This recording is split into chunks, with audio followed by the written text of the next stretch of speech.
पर्ची दी गई है और ये चूंकि प्रमोद तिवारी जी के लेटर पैड पर है, उनकी छोटी सी पर्ची पर है, जिसमें कहा गया है 4 लाइन भी सुना देना। मैं राजनीति से बाहर आया हूं, पर इतना मूर्ख भी नहीं हूं कि बिना पेमेंट कुछ करूं। आप अलग पार्टी में हो सकते हैं, अलग विचार में हो सकते हैं। हम उत्तर प्रदेश के लोगों के लिए मुलायम सिंह व्यक्ति नहीं है, एक इमोशन है, एक भावना है। आज मैं इस सभागृह में हूं, ये इस सभागृह के बाहर भी बहुत चर्चा का विषय है।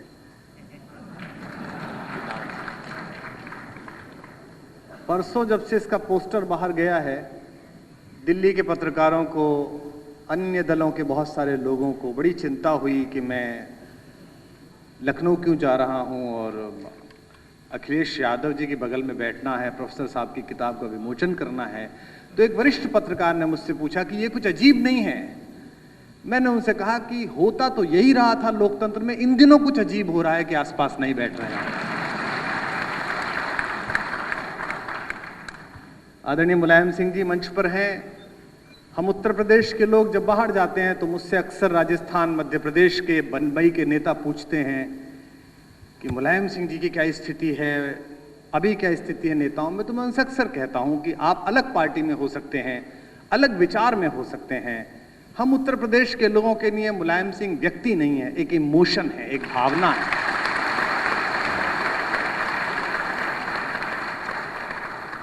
आप उनकी वैचारिकी से सहमत असहमत हो सकते हैं, उन्होंने जो निर्णय लिए उनसे सहमत असहमत हो सकते हैं, लेकिन जैसे आज लोग चर्चा करते हैं, मैं अपने बुजुर्गों के पास जब गांव में बैठता हूं तो चर्चा करते हैं कि नेहरू जी ये कहते थे, अटल जी ये कहते थे, इंदिरा जी ने ये कहा था, हमने लोहिया के साथ काम किया था।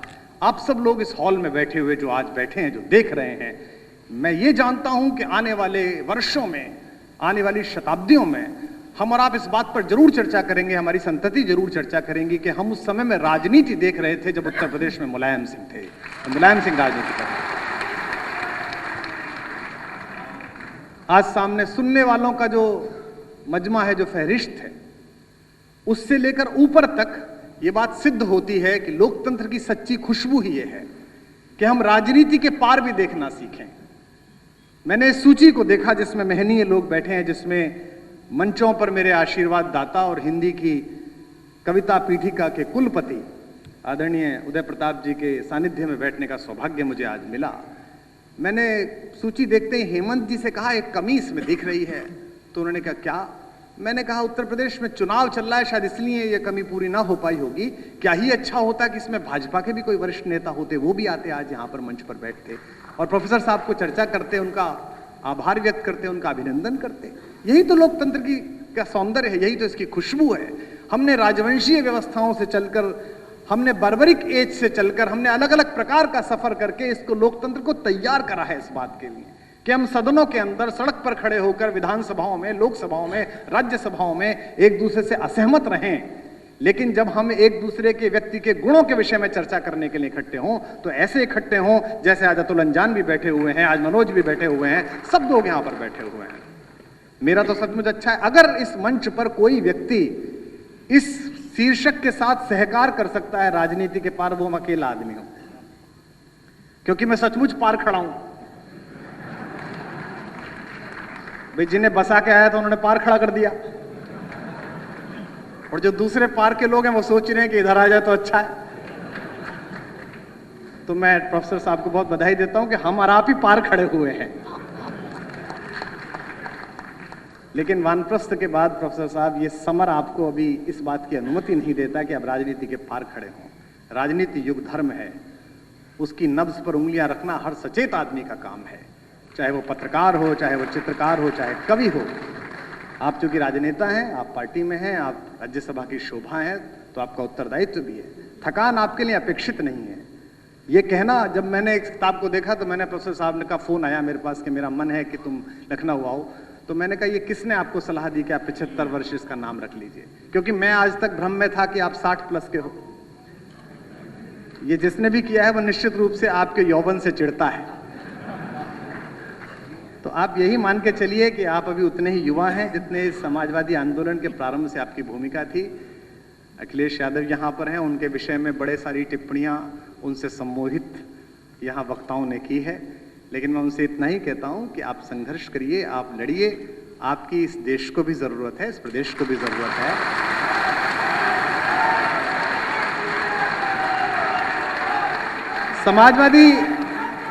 समाजवादी परिवार की एक विशेषता है, इस परिवार की एक विशेषता है, क्योंकि मैं मंच का कवि हूं, तो मेरा एक छोटा सा लोभ भी ये है कि हम हिंदी कवि सम्मेलनीय कवियों के लिए, हिंदी के साहित्यकारों के लिए जो सबसे अप्रोचेबल चीज होती है, सबसे ज्यादा आराम से जिनसे कह सकते हैं, कोई बात सुन सकते हैं, वो समाजवादी परिवार है। दिवंगत नीरज जी से लेकर हमारे प्रिय मित्र, मुझे आज भी याद है, मैं अमेरिका में था और हमारे एक बहुत ही योग्य गीतकार लखनऊ के थे, देवल आशीष, उनको एक समस्या हुई, आधी रात फोन करने पर, उस समय अखिलेश जी मुख्यमंत्री थे यहाँ पर, तुरंत व्यवस्था हुई, उनका उपचार हुआ, हमने बचा नहीं पाए। तो अक्सर लोग अपने हिसाब से, अपनी इच्छाओं के हिसाब से सोचते हैं कि भाई सामने अगर व्यक्ति है तो आराम से होगा।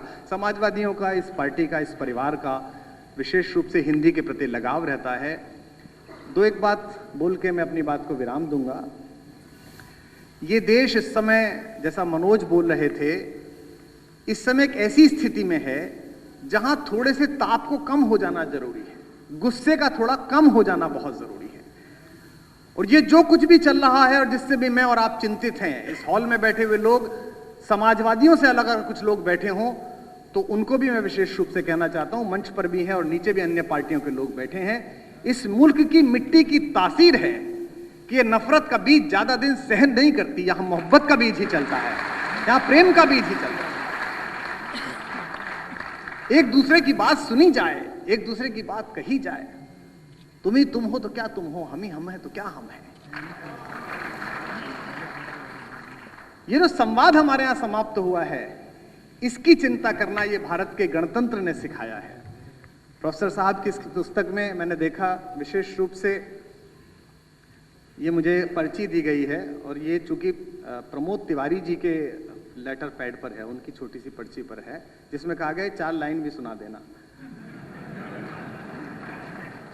मैं राजनीति से बाहर आया हूं, पर इतना मूर्ख भी नहीं हूं कि बिना पेमेंट कुछ करूं।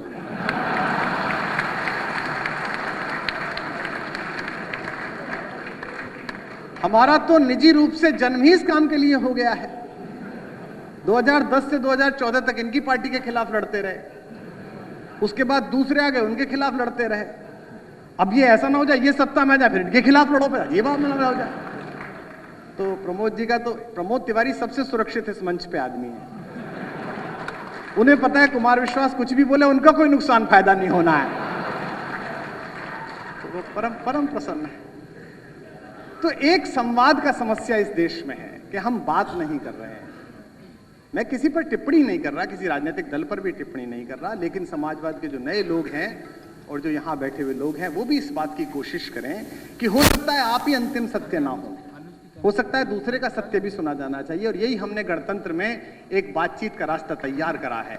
इसको बचाने की जरूरत है, चाहे किसी भी पार्टी के लोग हों। इसीलिए मैंने शुरू में कहा कि यह सभी पार्टियों के लोग हैं, एकाध दल के लोग नहीं दिख रहे हैं। और मैं जानता हूं उनकी शुभकामनाएं भी प्रोफेसर साहब के प्रति बहुत है। वो एक ऐसे व्यक्ति हैं जो अजात शत्रु व्यक्ति हैं। जब अटल जी दिवंगत हुए तो हम यही कहते थे कि भाई अटल जी के विरोधी हो सकते हैं, लेकिन उनका कोई ऐसा विपक्षी नहीं है जो उनके रहने से असहमत हो। कुछ लोग जिनके रहने से शोभा होती है। आज हेमंत जी ने बड़ा सुंदर शब्द दिया रामगोपाल जी को कि रामगोपाल जी उत्सव मूर्ति हैं। वे भारतीय जनता पार्टी से लेकर समाजवादी पार्टी तक सबकी राज्यसभा में उपस्थिति होने के बाद उत्सव मूर्ति हैं। और एक मुझे सबसे सम्मोहक आज लगा, जो मनोज ने भी नोट किया, कि नेताजी जब मंच पे आए तो उन्हें इस बात की चिंता नहीं थी कि इस मंच पर कौन बैठा है, उन्हें चिंता थी नीचे कौन बैठा है। और आयु जब बढ़ती है तो बचपन लौटता है। कल भी मैं देख रहा था जब अखिलेश ने संभाल रहे थे, जब उनको कह रहे थे कि आप बैठ के बोल दीजिए, तो उनके अंदर जद्दोजहद थी कि नहीं मैं खड़े होकर सबका सम्मान करूं, सबका हाथ हिला दूं, सबसे संवाद कर दूं। ये जो मोहकता है, ये जो लालित्य है, ये जो प्रेम है, ये जो स्पंदन है, ये तभी आता है जब आपने वर्षों काम किया हो, लोगों के लिए सोचा हो, जनता के लिए सोचा हो। मैं इस पुण्य अवसर पर बहुत बहुत शुभकामनाएं देता हूं। मैं इस मंच पर एक केवल प्रियवर हमारे जो अनुज मनोज हैं, इनके अतिरिक्त सबसे आयु में छोटा हूं, इसलिए मैं केवल शुभकामनाएं ही दे सकता हूं। मैं अपने स्वस्ति वाचन आपके लिए दे सकता हूं प्रोफेसर साहब क्योंकि मेरा और आपका कार्य भी एक है। मैं भी विश्वविद्यालय सेवा में रहा, 17 वर्ष मैंने पढ़ाया, आपने भी पढ़ाया। बस थोड़ा सा गड़बड़ी हो गई कि मैंने जो शुरू की थी वो पूरी नहीं हो पाई, लोग ले भगे। आपकी वही है, चूंकि आपका परिवार है, आप वहीं पर हैं। तो अब प्रोफेसर साहब कविताओं में भी रुचि रखते हैं, और सबसे अच्छी बात है कि हम उनसे कह लेते हैं। मैं अन्य दलों के लोगों से भी कहता हूं। कल रात्रि में परसों एक कार्यक्रम में था, वहां एक प्रदेश के मुख्यमंत्री बैठे थे। मैंने उनसे भी कहा था कि कवियों को सुनना सीखिए, कवियों को सहना सीखिए, क्योंकि जिन्होंने हमें सुनना अस्वीकार कर दिया था वो आज किसी को सुनाने लायक नहीं बचे हैं। दिल्ली में है मामला, ऐसा स्थिति है। तो सुनना सीखिए, ताकि लोग, आप कई बार सत्ता अहंकार देती है, सत्ता आपको गुरूर देती है, जब आप इससे नीचे उतरते हैं तब आपको पता चलता है। छत्तीसगढ़ में मैं एक मंत्री महोदय के साथ यात्रा कर रहा था चुनाव से 2 महीने पहले, तो मुझसे बोले कि क्या हाल है, तो मैंने कहा जमीन हिल रही है, नहीं जीतेंगे। उन्होंने मानी नहीं, चूंकि हवा में थे वो। थोड़े दिन बाद सचमुच हिल गई और फिर नीचे आ गए। तो आज आप संघर्ष के पथ पर हैं और आपको राजपथ तक पहुंचना है। इसके लिए आवश्यक है कि आप इस मंच पर बैठे हुए जो 4 महत्वपूर्ण लोग हैं, इनमें आपके पास कविवर उदय प्रताप जी जैसी चिंतना होनी चाहिए, आपके पास मुलायम सिंह यादव जी जैसा संघर्ष होना चाहिए, आपके पास प्रोफेसर राम गोपाल जी जैसी योजना होनी चाहिए, और आपके पास अखिलेश यादव जैसा उत्साह होना चाहिए, तब जाकर आप आ सकते। तो मेरी शुभकामनाएं प्रोफेसर साहब को हैं। मुझे कहा गया है कि मैं लाइनें सुना दूं, और ये प्रमोद तिवारी जी का आदेश है, और ये कांग्रेसी लोग हैं, ये मान अपमान भूलते नहीं है, मुझे पता है। और कुछ पता नहीं है इस देश में किस दिन क्या हो जाए, और हमको तो बिना पार्टी के जीना है अभी, तो इसलिए इनकी बात मान लेनी चाहिए। और वैसे भी बेचारे ये और हम 2 ही ब्राह्मण हैं, कौन सुन रहा है हमारी, तो हम एक दूसरे की सुन लेते हैं, थोड़ा सा देना, ऐसा भी है। निवेदन करता। हाँ, अब ये है हमारा छोटा भाई, ये भी मौजूद है। तू तो अब समाजवादी हो गया है पूरा पक्का वाला। प्रोफेसर साहब ने 75 वर्ष बिताए हैं। मैं एक छोटा सा गीत आपको सुना देता हूँ। जब आप सार्वजनिक जीवन में होते हैं, जब आप राजनीतिक जीवन में होते हैं, तो जो लोग आपको मिलते हैं उनके विषय में आपको पता नहीं होता है कि ये शत्रु हैं या मित्र हैं। इसमें कई बार धोखा खा जाते हैं। मैं भोगा हुआ बता रहा हूं, मुझे भी नहीं पता था। तो आपको पता नहीं चलता है कि लोगों का रास्ता क्या है, लोग आपको प्रयोग कर रहे हैं या आप उन्हें प्रयोग कर रहे हैं। धीमे धीमे राजनीति सिखाती है, अनुभव सिखाता है। तो मैंने एक गीत लिखा था उस अनुभव पर, छोटा सा गीत है, सुन लीजिए। अवसर नहीं है लेकिन इच्छा है, सबका मन है, तो मैं प्रोफेसर साहब आपके लिए विशेष रूप से सुना देता हूं, सुनिएगा।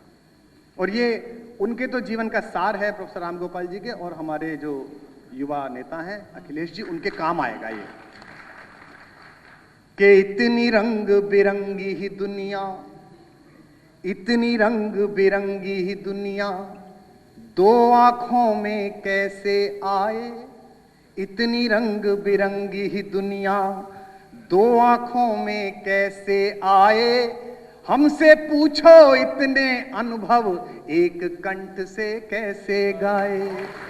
इतनी रंग बिरंगी, तालियां ही पेमेंट हैं, ध्यान रखिएगा। इतनी रंग बिरंगी ही दुनिया।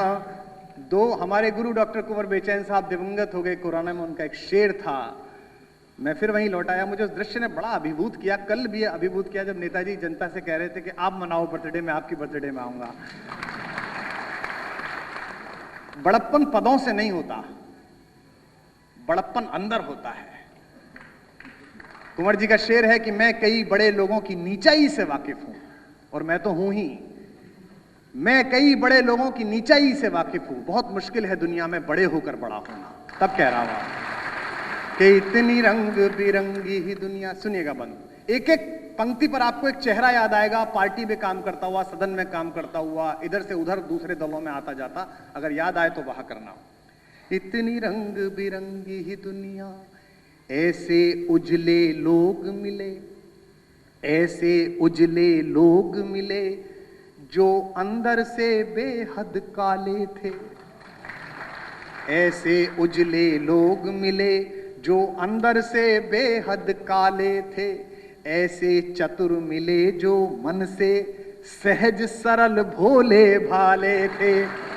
ऐसे चतुर मिले जो मन से सहज सरल भोले भाले थे। ऐसे धनी मिले जो कंगालों से भी ज्यादा रीते थे, ऐसे धनी मिले जो। अभी ये चुनाव चल रहा है, आपको धन का संकट है, अभी सत्ता आ जाए धन का संकट, आप देखना क्या स्थिति हो जाएगी। ये ऐसे धनी मिले जो कंगालों से भी ज्यादा रीते थे, ऐसे मिले फकीर जो सोने के घट में पानी पीते थे, ऐसे मिले फकीर जो सोने के घट में पानी पीते थे। इस पंक्ति का सौंदर्य समझें। आप तो कवि सम्मेलनों के श्रोता रहे हैं, उदय प्रताप जी के कारण, नेताजी के कारण, अखिलेश जी के कारण आपने बहुत कवि सम्मेलन सुने, तो इसका सार समझें और मुझे दाद दें। ऐसे मिले फकीर जो सोने के घट में पानी पीते थे, मिले पराएपन से अपने, मिले पराएपन से अपने, अपनेपन से मिले पराए। हमसे पूछो इतने अनुभव एक कंठ से कैसे गाए, इतनी रंग बिरंगी ही दुनिया। आखिरी बंद सुनिए, अंबिका जी और हमारे तमाम। इनके यहाँ मैं बलिया गया था तो एक कवि धोखे में आ गया, उसने कहा मेरे साथ षड्यंत्र किया गया। मैंने कहा कैसे? बोले मुझे कहा गया कि अंबिका के निमंत्रण पर जाना है, तो आदमी निकला है यहाँ पर। हमसे पूछो इतने अनुभव एक कंठ से कैसे। अब ये समझिएगा मैं कहां बोल रहा हूं, बोलूंगा नहीं, आप इसका अर्थ समझिए कि जिनको जगत विजेता समझा, जिनको जगत विजेता समझा। टीवी के चैनल्स की बहसों में नहीं देश जीता जाता, देश का मन सड़क पे जीता जाता है, लोगों में जीता जाता है सड़क पे। इस दांत घिसने के लिए अनुराग बहुत हैं, रोज शाम का यही कार्यक्रम है इन लोगों का, हमने भी किया 4-5 वर्षीय। कि जिनको जगत विजेता समझा, नाम नहीं लेने चाहिए लेकिन चेहरे आपके सामने आएंगे। जिनको जगत विजेता समझा, मन के द्वारे हारे निकले। जिनको जगत विजेता समझा, मन के द्वारे हारे ही निकले। जो हारे हारे लगते थे, अंदर से ध्रुव तारे ही निकले। जो हारे हारे लगते थे, अंदर से ध्रुव तारे ही निकले। अब ये पत्रकार बैठे हैं, ये इसलिए नहीं बैठे कि इस कार्यक्रम का सीधा प्रसारण करें, ये इसलिए बैठे हैं कि मेरे मुंह से कुछ निकले और ये कहें कि समाजवादियों की उपस्थिति में कुमार ने दिए संकेत। ये जनता के अलावा सबका संकेत पकड़ते हैं। जो हारे हारे लगते थे, अंदर से ध्रुव तारे ही निकले। जिनको पतवारें सौंपी थी, एक व्यापार का शब्द पढ़ रहा हूं, कविता के लोग ध्यान दें, आदरणीय उदय प्रताप जी। जिनको पतवारें सौंपी थी, वे भंवरों के सूदखोर थे। राजनीति का मंच नहीं है इसलिए मैं इस पर टिप्पणी नहीं करता कि किसान आंदोलन में क्या हुआ क्या नहीं हुआ। मुझे दुख इस बात का नहीं है, मुझे दुख इस बात का था और मैं लगातार 1 वर्ष से बोल रहा हूं, क्योंकि मैं किसान का बेटा हूं। मेरे पिता प्रोफेसर थे और खेती भी करते थे, और मैं जो खेती करता हूं 6-10 एकड़ में, वो तो अय्याशी की खेती है। चले गए फार्म हाउस के फोटो डाल दिए, हमें नहीं पता। लेकिन दोस्तों, सड़क के हाईवे से 200 रुपए का कैक्टस खरीद के नोएडा के 67 माले की अपनी बालकनी में सजाकर फोटो खींचने वाले लोग जब जून की तपती दोपहरी में काम करने वाले किसान के ऊपर टिप्पणी करते हैं, उसके विषय में फेसबुक पे लिखते हैं, तब कष्ट होता है। कि जिनको जगत विजेता समझा, मन के द्वारे हारे ही निकले। जो हारे हारे लगते थे, अंदर से ध्रुव तारे ही निकले। जिनको पतवारें सौंपी थी, वे भंवरों के सूदखोर थे। इस पंक्ति का संकेत आपकी तालियां उठाएगा, मैं जानता हूं, मुझे कहने की आवश्यकता नहीं। जिनको पतवारें सौंपी थी, वे भंवरों के सूदखोर थे। जिनको भंवर समझ डरता था, आखिर वही किनारे ही निकले। जिनको भंवर समझ डरता था, आखिर वही किनारे ही निकले। हम मंजिल तक क्या पहुंचेंगे। गोलमेज सम्मेलन में गांधी गए, मनोज जी बैठे हुए हैं, विद्यार्थी हैं। लोग कहते हैं कि गांधी की ताकत क्या है। लोग गांधी पर, लोहिया पर सवाल करते हैं। उनके लिए प्रोटोकॉल का कागज आया किंग के यहाँ से कि आपको किंग से मिलने का समय दिया गया है, तो ये पहन के आइए, ग्रे कलर का कोट होना चाहिए, पैंट ऐसी होनी चाहिए। पर वो तो हिंदुस्तान का सबसे बड़ी छाती का आदमी था, वो पहुंच गया जैसे था। जब पैलेस पे उतरा तो एडीसी ने अंदर जाके बताया कि साहब वो तो नंगा आ गया है, एक ही धोती है। तो किंग ने कहा कि चर्चिल बोलता तो था नंगा है, पर ऐसे आ जाएगा ये पता नहीं था। तो एडीसी ने कहा साहब बुलाऊं कि भेज दूं? बोले नहीं, बुलाओ। लोग पूछते ना कि गांधी की ताकत क्या है, लोग पूछते हैं गांधी की हिम्मत क्या है। मैं नेताजी की उपस्थिति में ये बात कह रहा हूं। किंग ने पहला सवाल पूछा, और किंग का मतलब आज का बोरिस जॉनसन नहीं था, 2/3 दुनिया पर राज करने वाले आदमी का नाम किंग होता था। किंग ने पूछा, well Mister Gandhi, where are your clothes? तुम्हारे कपड़े कहां गए? बिना झिझके हिंदुस्तान की उस सबसे बड़ी छाती के आदमी ने परदेश की जमीन पर अपने सबसे बड़े राजा के सामने कहा, नॉट इवन माइन, केवल मेरे नहीं, पूरे हिंदुस्तान के कपड़े तो आपने चुरा कर पहन लिए हुजूर। इसे गांधी की ताकत है। जिनको भंवर समझ डरता था, आखिर आपके चाचा की प्रशंसा के लिए किसी के दादा को गाली देना कहां तक संभव है यार? आप चाचा की तारीफ करो। आप जिनको भंवर समझ डरता था, आखिर वही किनारे ही निकले। हम मंजिल तक क्या पहुंचेंगे, इस पीड़ा को स्वीकार करें और मुझे विदा दें। हम मंजिल तक कैसे पहुंचे, जिनको खुद रास्ता भटकाए। हमसे पूछो इतने अनुभव एक कंठ से कैसे आए। बहुत आभार, बहुत धन्यवाद।